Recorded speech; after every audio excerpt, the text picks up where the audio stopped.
Hey everybody, Alex Kazora from SteelersDepot.com. Late night right now, but I've been putting this off all day, and I kind of remembered, oh yeah, I wanted to get this out for Friday morning. So maybe this will be a little on the shorter side. I hope that's okay, but I think it's going to establish our point all the same.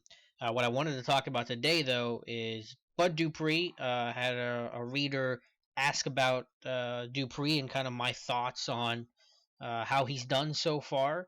And I will admit I haven't done the closest study yet. I kind of was skimming through some plays, bouncing around my charting and stuff, and just trying to get a sense for how he's done. And we're going to discuss that a little bit more in depth today. It's been a mixed bag so far. I will say that, and I don't think he's given the immediate splash that some people thought, and maybe kind of hope so, myself included.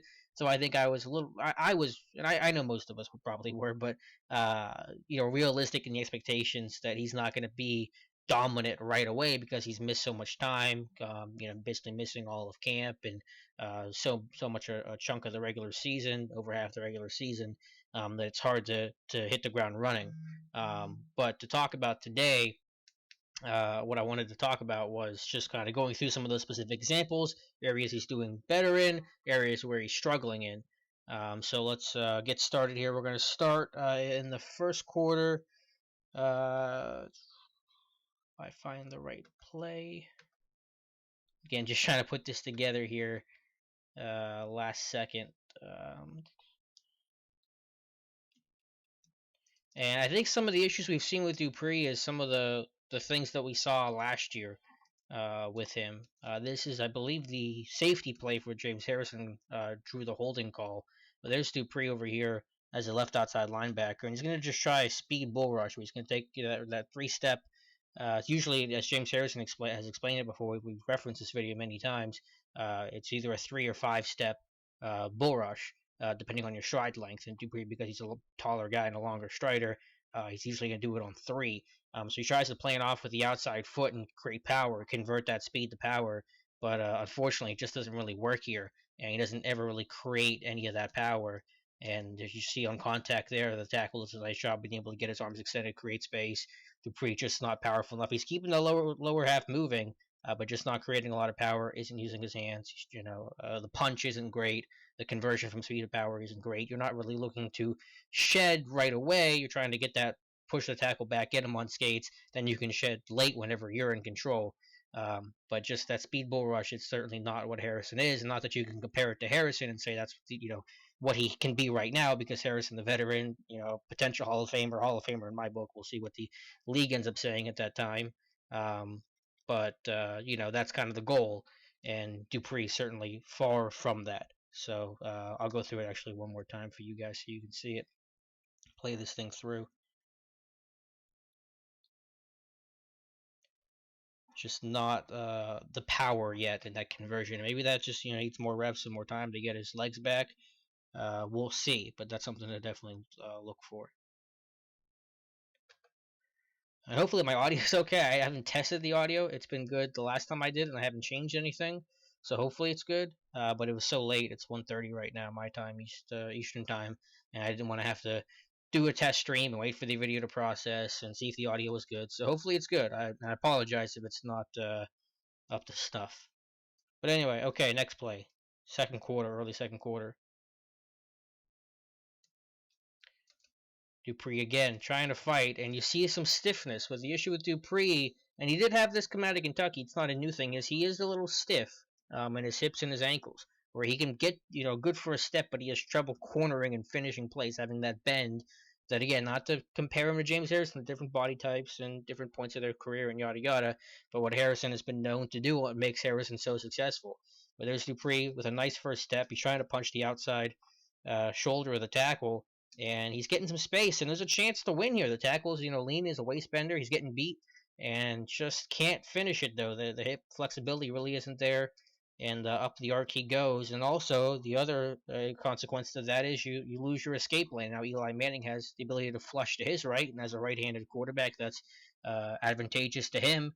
And he's able to scramble to the right and hit his check down to Jennings. Shazier does a great job to clean that up. That's great technique and a great finish, but it's not really going to be on who's that? McCullers. It's not really his gap for the edge, and he's getting double teamed anyway. Um, and so, Dupree gets run up the arc. You talk about that. You'll hear that term a lot. Draft time's coming up. You'll hear that term a ton. Getting run up the arc, and that's certainly what happens with Bud Dupree on this play. So let's move now to the second half, and we're going to look at a similar issue. That whole kind of getting run up the arc. And I think this is kind of the best example of it, and it's a great way to compare James Harrison versus Bud Dupree and seeing that bend and flexibility and ability to finish the rush. And I think this is a really good job to show that difference and illustrate it. So let's get the play pulled up. Again, here's Harrison at right outside linebacker. Here's Dupree left outside linebacker.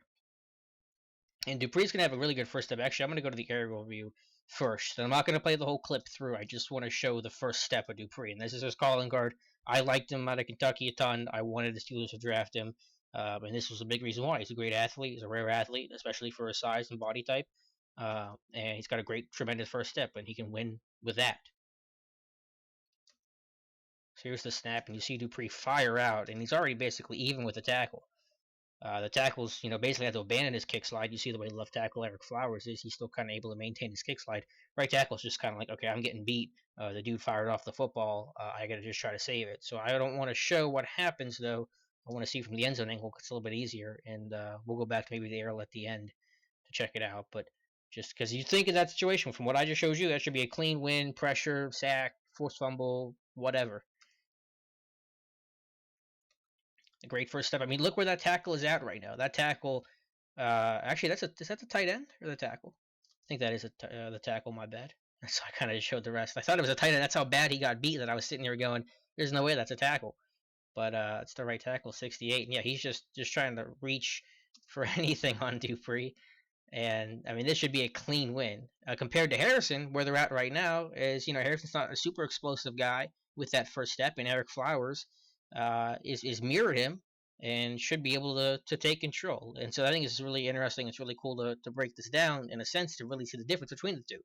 So Dupree, great position. This is a perfect position for a linebacker and edge guy to be in. The tackle totally beat, just trying to throw his hands at him, just trying to get any piece of you coming up field, while the left tackle's in great position, mirrored, and ready to execute his punch and take control. But what happens is Dupree is, I don't know if it's the angle, and again, I think it's part of that flexibility, unless Dupree just that first step actually hurts him in a sense, but you're not getting the hip flexibility, you're not getting the ankle flexion. Compared to Dupree, where he's at, I mean, he's stiff as a board. There's no bend here to the angle that Harrison is able to take on. You're seeing that hip flexibility. You're seeing the ankle flexibility, the ability to corner and get upfield. Now, there's a bunch of reasons for that. Harrison's innately gifted at it. He's much shorter. He's 6 foot, and Dupree, what is Dupree, 6'4"? They're much different kind of sizes, so it's going to be tougher for Dupree naturally, but it's not going to be any easier. You have to do it. Any edge guy has to be able to corner, whether you're 6 foot or 6'5". And what happens is Harrison, with that classic rip move and that flexibility, look at the ankle flexion, is able to rip under Eric Flowers, while Dupree, who started off in a great position, gets pushed up the arc by the right tackle. And so where it ends up, Harrison ends up near the quarterback, Dupree a full yard upfield. Harrison gets some pressure, Dupree does not. So I'll go to the aerial view because this is the play that I think summed up things the best.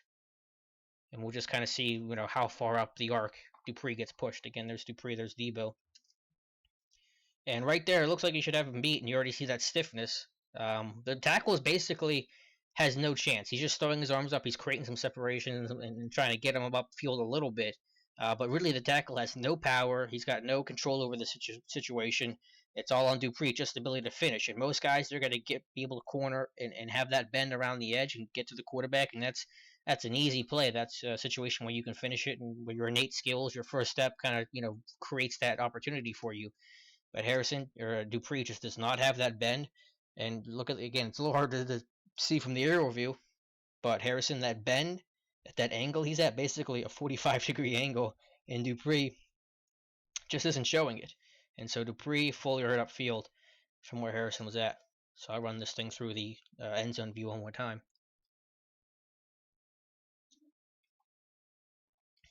I think this play sums up where Dupree is at the most. He's still got a good ways to go as a pass rusher, and that bend and flexibility, I think it can be worked on, but it can only probably get so good.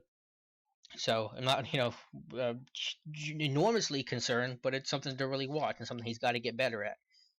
It's got a great first steps. Again, knocking the hand away should have that clean win, and he does not, unfortunately. I don't know if he needs to try some ballet like what Lynn Swan did, some yoga maybe, to work on that flexibility, because I think it could certainly help him out quite a bit. One last look of him as a pass rusher. Stay in the third quarter. Trying to read my notes and just where Dupree's at. We'll let it go from the aerial view to start, and then we'll look at it from the end zone.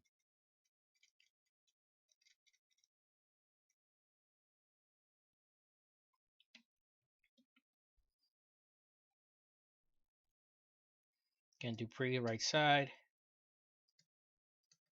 Again, he's got the hand use. He's trying to knock the hands away from the right tackle. That technique, I think, is good. Trying to get knock with his inside hand, knock the outside hand of the tackle down, and maybe try to swim over, bring that outside hand over, and he can be able to work underneath and just take away the tackle's hands away.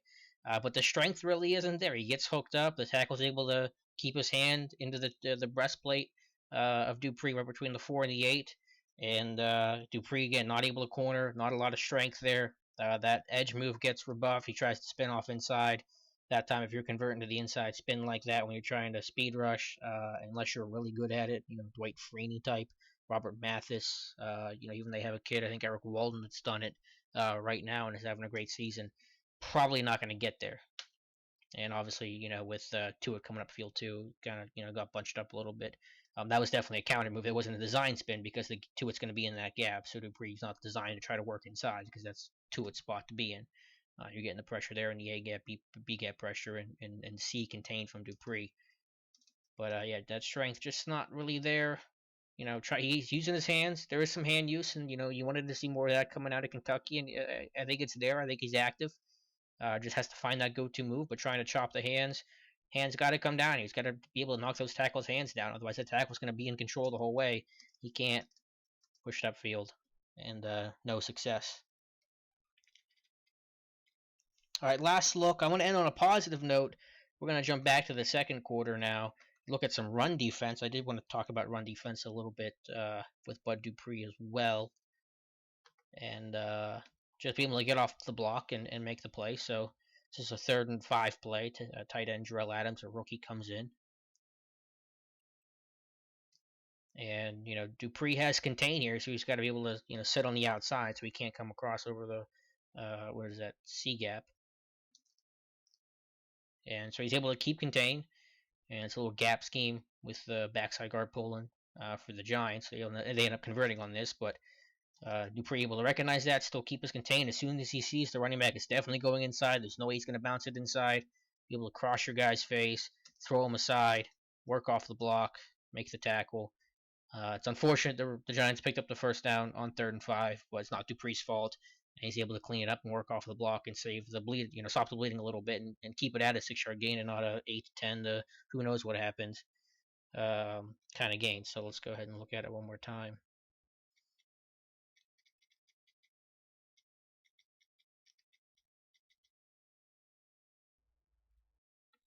So that's good contain. That's good assignment. And I think he even showed that last year, Dupree did, about showing good assignment ability, knowing where to line up, knowing how to adjust to different shifts and motions and things like that, and work within the defense. And he's shown that again here so far. And he just nice job, good hand use, get off the block. It is a rookie, tight end, Jarrell Adams, number 89 there. So it's not that he's beating Jason Witten or, the Heath Miller clone. But that is positive, and he makes the play, and it's a good one. So, I'm not ready to make any sort of judgment on Dupree this season. Let's let the rest of the year play out. I'm sure Ladarius Green would have been graded harshly if you were looking at him in his first, game of the year. Let's see how he gets better. Talking about Bud Dupree, and see if we can see some hints of him taking that next step to hopefully next year, going into his 3rd NFL season, he can kind of really take that step that we hoped he would this year. That of course got derailed by the sports hernia injury. So let me know what you guys think about Dupree. Your thoughts on him long term, your thoughts on short term of how he can help now. and just the Steelers pass rush in general, I guess. So you can let me know in the comments on our YouTube page or my YouTube page, or on Steelers Depot, or Twitter, or the Facebook page on Steelers Depot. Be sure to like us on Facebook if you have not already. Just type in Steelers Depot. Of course, be the only one that comes up. Us. And you can see there's some occasionally some exclusive content there as well, including this video. Any videos that we do get posted first there, and then they'll go up on Depot, that next morning or whatever the case is. So you can be the first to see it if you haven't already seen it on this stream. So thank you guys for watching. Appreciate it. Be sure to follow us the rest of the week as we get you ready for the Bills game, which I think will be a big test for the Steelers. Bills present a lot of problems. Our scouting report is up as well, or it will be at least Friday morning, and so you can check that out as well. And thank you guys for watching, and we will talk to you soon.